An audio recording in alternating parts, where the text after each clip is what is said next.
Hey gearheads, and welcome to Garage Talk. I'm Corey and this is a 2024 Dodge Durango SRT Hellcat. And this really is the death of an icon because this is the last time you can get the SRT Hellcat engine under the hood of any Dodge product. And that's kind of monumental. We did just recently have one of these as a 2023 model. Nothing's really changed other than the price and perhaps the availability. So in this video, I'm doing something a little different. I'm responding to your comments on our previous videos. Stay tuned.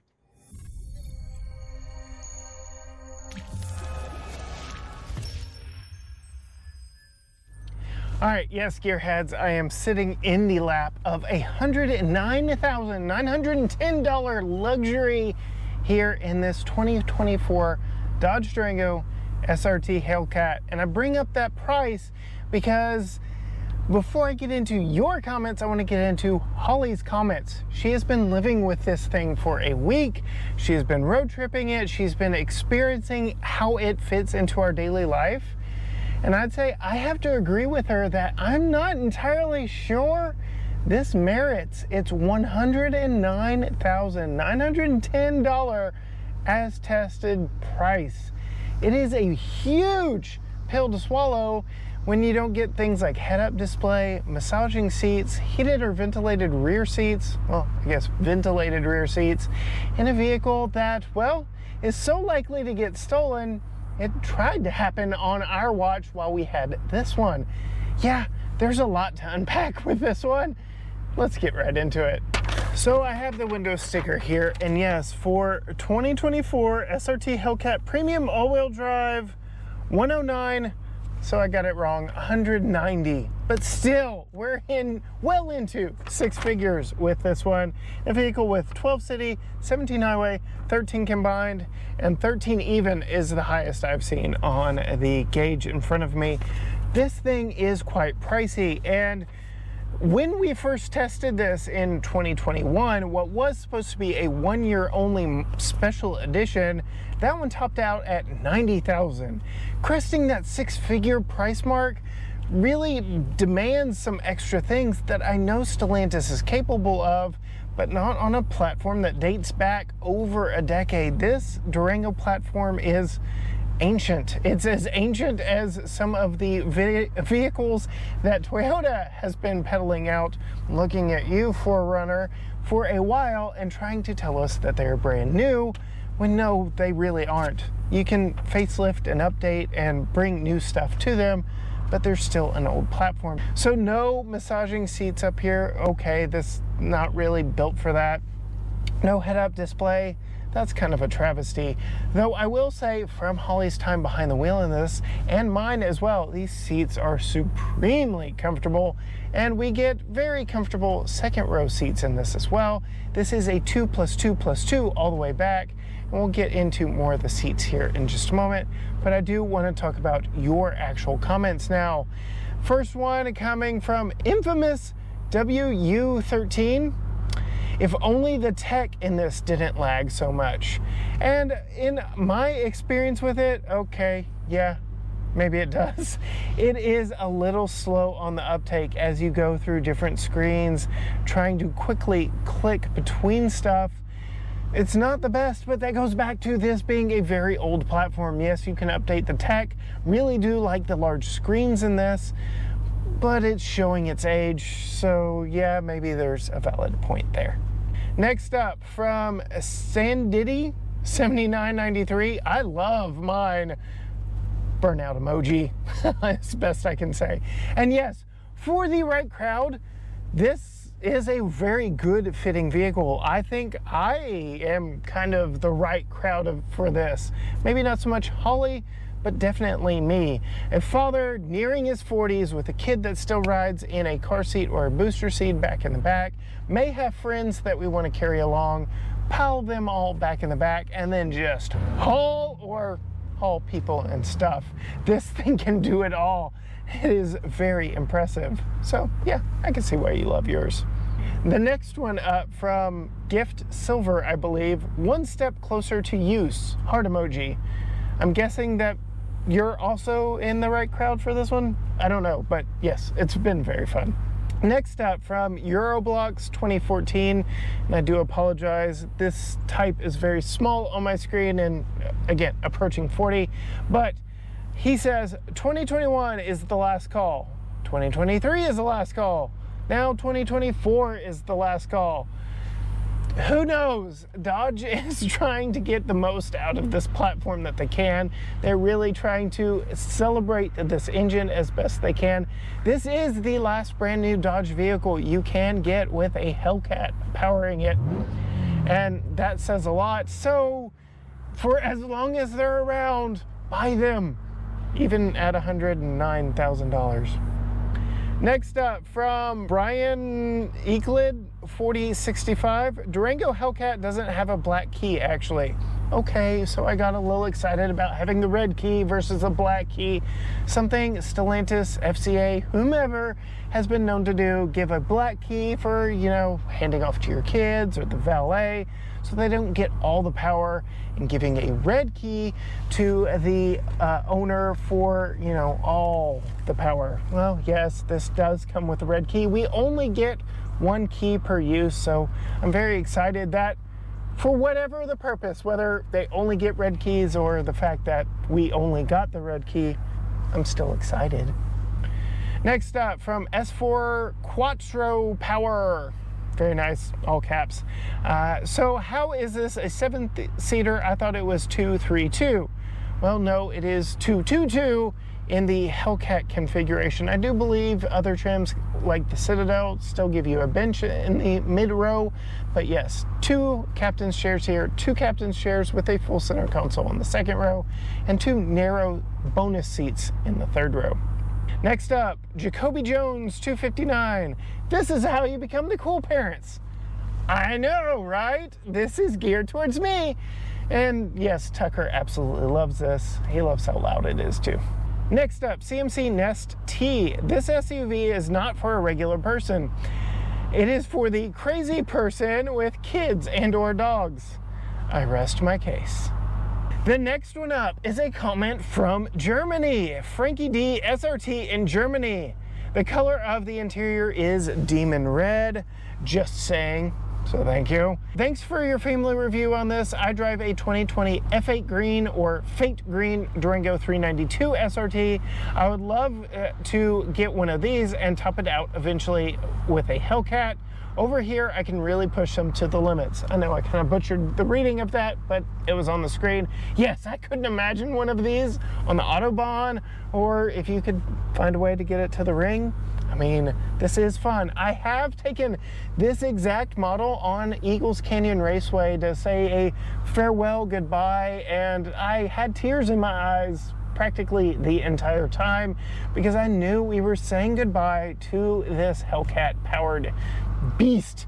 And the Hellcat engine in general. Sure, you could probably still order them as crate engines and swap them, but to get them from the factory in something with a warranty cannot be overstated, understated, cannot be ignored. There we go. And yeah, there was just a little something emotional about me getting track time in this one a few months ago. Now I get to experience it here in my daily life, and it's still sad to know that this platform, this engine is going away. The next one, Notorias Big, I think.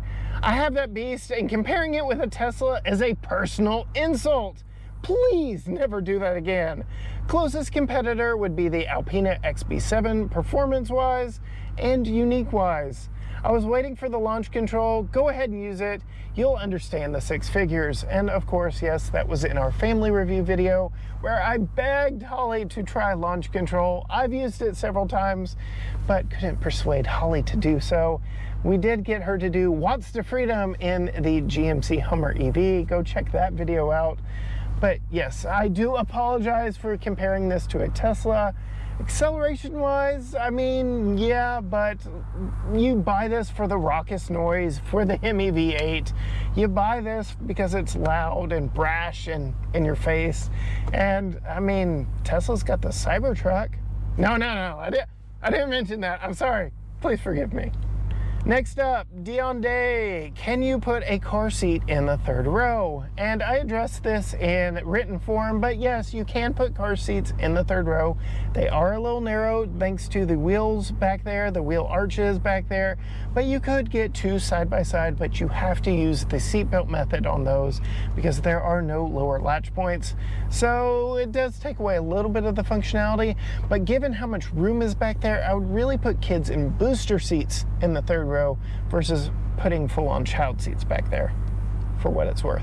Next up, I'm not even going to give this one credibility for the username. I will just say it comes up a lot in our reviews, especially our family reviews, talking about how Tucker is too big for his child safety seat. And really, you can say that all you want. You can keep saying that. I don't care, because he is my kid that I am charged with keeping alive. And wouldn't you know, a 3-point harness is not as safe as a 5-point harness. What do you see on full-on race cars? Yeah, that's right, a 5-point harness. What does he have in his Graco Extend-A-Fit child safety seat? That's right, a 5-point harness. So allow me to do the parenting of my kid and make sure he is safe for myself and for his future longevity. Thanks. All right, this one, I just have to include it. It's from Bamboozled 6820. Earth is flat. Maybe that's the crazy person that's buying these? I don't know, but the Earth is round, folks. Although, I'm pretty sure under launch control, you spin the Earth underneath you in this. All right, last up, I had to give a huge shout out to my friend Bill Taylor, the vehicle nanny, who put up on his Facebook page this post, and then I'll read you some of the comments. My friend Corey, who runs a YouTube channel, GT Garage Talk, posed an interesting question last night. He was just provided with a Dodge Durango SRT Hellcat to test and review. He is one of the car reviewers with a sense of reality, so he asked his viewers and friends to weigh in on this vehicle. What are your thoughts on a $107,000 Dodge? For a little background, the Durango is in its third generation, which was introduced in 2011.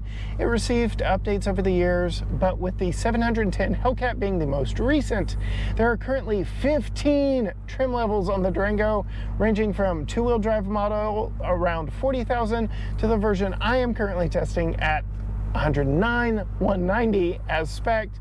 I have my thoughts, but I do not want to pollute the stream. How about you? Any thoughts or questions that I can share? And then, of course, he shared this generic image from the Build and Price site, which, same color, same trim, just looks so plain and blah and mid and sad, really, when in reality, you see this in person. I've had several people turn and look and gawk at it. In fact, Holly, while picking up some Taco Bell, had some kids drooling over this thing, and she had to remind herself, oh yeah, I'm in the cool car. And she even had people rev up and try and race her in DFW traffic. So this thing absolutely begs for attention from the right crowd. I don't know that it's the best crowd. You weigh in the comments below. So, further comments from the Vehicle Nanny's post. Chris Van Sly, my first thought is, who is this for? And then he replies, but I guess it's for me, a dad, who needs a responsible vehicle but wishes for something cooler. I guess this is in the same vein as the RT trim of the Caravan that they used to offer. So I guess my question is it cool? Yes, it's cool. It's a lot of fun. To the right crowd. Again, talking to Holly, the reason we didn't do a family review video on this one is she gave all her thoughts on that. She has a few anecdotes to add, but really she has said this vehicle is not for her. It doesn't really appeal to her. It's comfortable, but she doesn't need this trim, this engine for the comfortable seats and things like that. So really, yeah, this is for cool dads like me, for people who want to bring some people and friends with them. And last but not least, Mike Gottschalk. Sorry, Mike. I know I've got a rough last name. It's still a Dodge. I'm guessing that was a derogatory comment, but we'll just leave it there. And there you have it. Now I have to say goodbye to the Hellcat HEMI V8 and the Dodge Durango SRT Hellcat that it is encapsulated in, or as my son calls this, the Bobcat But yes, if you want to see more from us, the future of Dodge and the products that they bring, vehicle reviews for real life, hit the subscribe button down below and ring the bell so you are notified when new videos drop from us. Find us on all social media channels, Facebook, Instagram, X, TikTok, Threads, YouTube, you name it. Everything is at GT Garage Talk, or you can go to gtgaragetalk.com. But as for me, and perhaps the last time I will drive anything with a Hellcat HEMI under the hood. Until next time, gearheads. Bye.